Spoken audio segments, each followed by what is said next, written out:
দেখো আবার ওই আঙুলের কুচি হাতের বাজারে বাইরে পেটে যারা বলো না যে আমার ঠান্ডা আর কিছু বলবো না তোমার আমার কোনো চাওয়া যদি এক হতে পারে তাহলে পাওয়াটা কেন আমাকে বলতে পারে না তাহলে আজ থেকে তুমি আমাকে প্রিয় বলে ডাকবে হ্যাঁ শুধু তোমার প্রিয় মনীষা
হ্যালো মিস্টার ভাষা তোমরা দুজন দুজনকে আগে থেকে চেনা হয়েছে হ্যাঁ বুঝলি ওনার সঙ্গে আমার আগেই দেখা অ্যাপয়েন্টমেন্টটা হয়ে আছে নাকি বলো মিস্টার দত্ত তখন যদি আমি জানতাম শিউলি আর্মিন আমার মাস কত বড় হ্যাসবেন হয় তাহলে আমাদের আসল সম্পর্কে সেই বন্ধনটা আমি মজবুত করে নিতাম দাদা আজ প্রথমবার তুমি আমাদের বাড়িতে এসেছো না খাই আমি তোমাকে একদম ছাড়বো না আরে তার জন্য কি আছে তুই তো আমার একমাত্র মানে বোন তোকে দেখতে আমি প্রায় আসবো তাই বলে প্রথম দিন আমাদের বাড়িতে এসে আপনি না খেয়ে চলে যাবেন এ আমি মানতে রাজি নই যতই হোক আমার মেয়েটা বড় পুত্র দেখে বাবু এটা কিন্তু আমার হুকুম ওনাকে না খাইয়ে কিছুতেই ছাড়বে না কিছুতেই ছাড়বে না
আমি একদম ভালো নেই কৈলাস জানো কাজ করে বিয়ে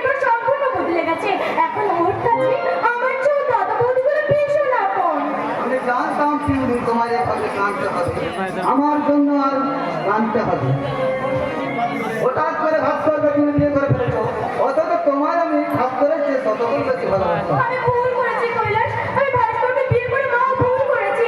তুমি আমাকে তোমার সাথে নিয়ে চলো না কৈলাস। এখন তো সম্ভব নয় জানলে, চিন্তা চিন্তা আমার রাখবো। কিন্তু তুমি যদি রোজ রোজ এই বাড়িতে আসো না, ও দাদা বৌদির জন্য পাওয়া বেশি করলে নিশ্চয়ই সন্দেহ করবে। আর সন্দেহ তো না করে তার ব্যবস্থা আমাদের করতে হবে। কি করবে? ওই ভাস্করকে বলে তোমার সংসার থেকে ওদের আলাদা করে দাও, তোমার সংসারে কথা বলা অধিকার যেন না থাকে। ঠিক বলেছো কৈলাস, ওই বুড়ো বুড়ো দুটো ছিল না, আমি স্বাধীনভাবে সাজতে পারি না, পথ চলতে পারি না, ওরা আমার শত্রু, আর ওই চির শত্রুগুলোকে আমি শত্রু যতই নির্দয় হোক না কেন, তাকে ভালোবাসাতে জয় করে। কি তুমি অফিস না গিয়ে বাড়িতে, শরীরটা কেমন অসুস্থ বোধ করলো, তাই তাই অফিস না গিয়ে একবার বাড়িতে ঢুকে পড়লে আমার ঘরে, তাই না? জানো না যে আমার ঘরে ঢোকার আগে তোমার পারমিশন নেওয়া উচিত ছিল? স্বামী তার স্ত্রীর ঘরে ঢুকবে, তার কিছু আবার আরে পারমিশন? বাবা, স্ত্রী হলেও আমার পার্সোনাল ব্যাপারে মাথা বলানোর তোমার একদম অধিকার নেই। আমার ঘরে ঢোকার আগে তোমার পারমিশন নেওয়া উচিত ছিল, কারণ আমি আমার দাদার সঙ্গে জরুরি আলোচনা করছিলাম। দাদা, এই ভদ্রলোক তাহলে তোমার দাদা? এই ভদ্রলোক না তোমার দাদা? তোমার সাথে কি এমন তোমার দাদা আলোচনা চলছিল যে আমি বিনা অনুমতিতে আসায় তোমাদের আলোচনায় বেকার করলো? কি বললে? তাছাড়া যে তোমার কোনো দাদা ছিল সেটা আমার জানা ছিল না। ইয়ে মানে ভাস্কর বাবু, আমি হলাম পিউলের মাস্তো তো দাদা। বিশেষ অসুবিধায় আপনার বিরামে উপস্থিত হতে পারিনি, তাই আপনার কাছে অচেনা থেকে গেছি। ও আচ্ছা আচ্ছা, এই কি কি?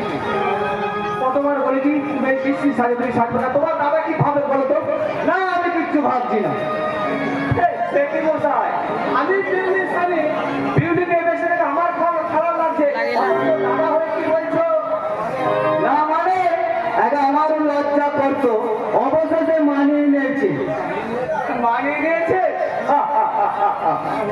এই যে, রাত বলতে দাও, স্পষ্ট করে বলো। শেষ মতো বলছি বিউটি, তুমি আর কোনো শাড়ি তুমি সাজবে না। অর্থলঙ্ঘনী সাজ? হ্যাঁ হ্যাঁ হ্যাঁ, তুমি স্যার, তুমি তো বিউটি, তুমি তো আমার বৌদি ঘরে একবার দেখেছো, তুমি তো ড্রেসিং টেবিলের সামনে তোমার নিজের চেহারাটা দেখেছো, তুমি তো এখনো বুঝতে পারছো না কোনটা সুন্দর আর কোনটা অসুন্দর? এরা প্রয়োজন মনে করে না। বিউটি, তুমি আমার স্ত্রী, তার চেয়ে বড় পরিচয় তুমি শাশ্বত বাঙালির চিরন্তন বধূ। গাভীর নিচে উৎপিতে শাড়ি পরাটা গৃহবধূর কাজ নয়। তাই বলে ভেবো না যে একমাত্র ঘোমটা দিয়ে কপালে মস্ত বড় সিঁদুরের টিপ পরে ঘরের কোণে লজ্জাবতী দাদার সাথে বসে থাকবো। তাহলে কারণ বাংলার বধুরা তাই সাজে। ওই সমস্ত পুরনো কুসংস্কার আমি মানি না। হ্যাঁ, পুরনো কুসংস্কার, ওই সমস্ত আদিম সভ্য যুগে সেজে এসেছে। আপনাদের ওই বধূ সাজটাকে আমি খুব মডার্ন করে নিয়েছি। ওই বধূ শব্দটা সংস্কার করতে গিয়ে বার বধূ সাজটা বেছে নিয়েছো মেজো কি বৌমা। বলেন? কি আর বলবো মেজো বৌমা, তুমি যে পোশাকে সেজেছো তাতে আমার দেখতে ভীষণ লজ্জা এই করছে। পোশাকের মর্ম আপনি কি করে বুঝবেন? আপনার পিঠে তো সেই পুরনো পাঠশালার খরচালের ভিত্তে। মেজো বৌমা, আমার মধ্যে রয়েছে পুরনো পুঁথির পাঠশালার বিদ্যে, আর তুমি আধুনিক শিক্ষায় উচ্চ শিক্ষিতা, কিন্তু এটা বোধহয় তোমার জানা নেই যে ওই আধুনিক শিক্ষার জন্ম কিন্তু খরচালের পুরনো পুঁথির পাঠশালা। কারণ উচ্চ শিক্ষিতা হওয়ার আগে তোমাকেও একদিন আমার মতো বর্ণ পরিচয় পড়তে হয়েছিল। ও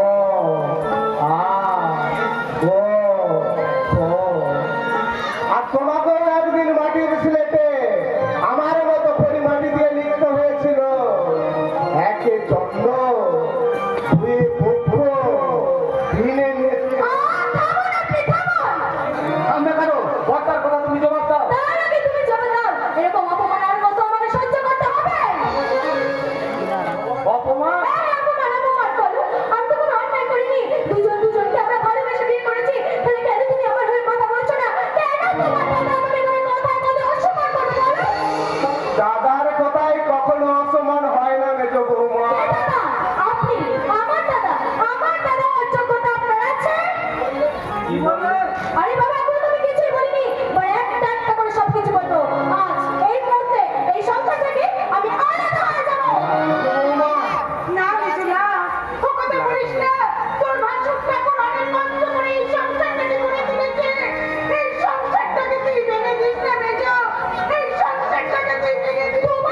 করলেও ভাস্কর আমার ভাই, আর আমি জীবিত থাকতে আমার ভাইকে কখনো বিচ্ছিন্ন হতে দেব না। শোনো, ভাস্কর আগে আপনার ভাই ছিল, এখন সে শুধুই আমার স্বামী। আর আমার স্বামীর কাছে এখন বাবা, মা, দাদা, বউ দিচ্ছে, তার বউ বেশি আপন। কি বললে? মা বাবা দাদা আছে, বউ বেশি আপন? মেজ বৌমা ঠিক কোথায় বলেছে রে ভাস্কর, ওটাই প্রকৃত আধুনিক শিক্ষা। আর আধুনিক শিক্ষার বিচারে প্রত্যেক সাংসদ আমার সামনে আমার বাড়ির বউ এর গায়ে হাত তুললে, এত কাল তোকে আমি শিক্ষা দিয়েছি, এত নিচে নেমে গেছি। সাবধান নিরাপদ মশাই। মেজো, তুই কি করলি? মেজো, তুই কি করলি? তুই তোর ভাসুর ঠাকুরের নাম মুখে আনলি। বেশ করেছি, নিয়েছি। এত বড় কথা, আমার সামনে আমার স্বামীরা হাত তুলছে। মেজো, আমায় ক্ষমা করবে বৌমা, আমার ভুল হয়ে গেছে। ভাস্কর তোমার স্বামী হওয়ার পর থেকে একটু একটু করে আমাদের কাছ থেকে দূরে সরে গেছে, এ আমি ভাবতেও ভাবতে পারিনি। না দাদা না, আমি তোমার পড়াতে পারি না, আমি চিরকাল তোমার ভালোই থাকবো। কিন্তু আমার মনে হচ্ছে রে ভাই, তুই একটু একটু করে আমাদের কাছ থেকে যেন দূরে সরে যাচ্ছিস। না না না মেজ বৌমা, আর কখনো আমি তোমার গায়ে হাত তুলবো না। তুমি যেন আমায় ক্ষমা করে দাও বৌমা।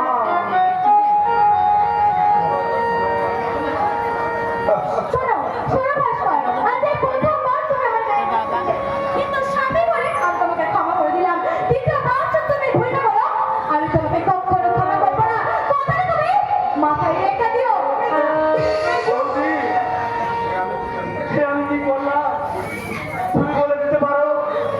কেমন করে অপর বিগুলিকে আমি বোঝাবো? একদিন দেখবি সব ঠিক হয়ে গেছে।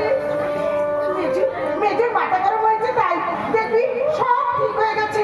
তুই যেন মাথা গরম করিস না ভাই, তুই একটু শান্ত হবা, তুই একটু শান্ত হবা। কোন ভাষায় নিজেকে সান্ত্বনা দেব বৌদি?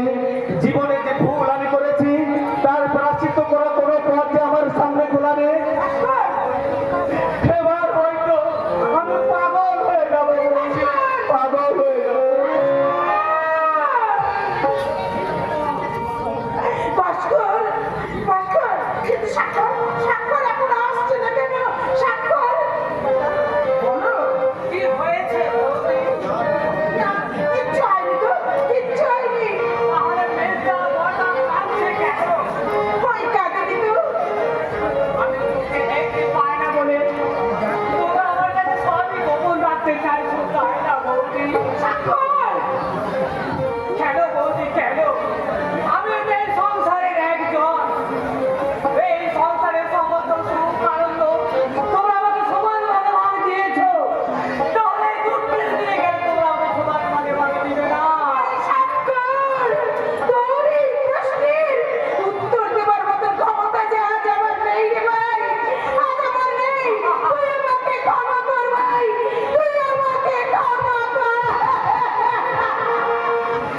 তোমরা সবাই সমান, আমি অন্ধ করে তোমরা আমাকে করুণা করতে চাও। চাই না, চাই না তোমাদের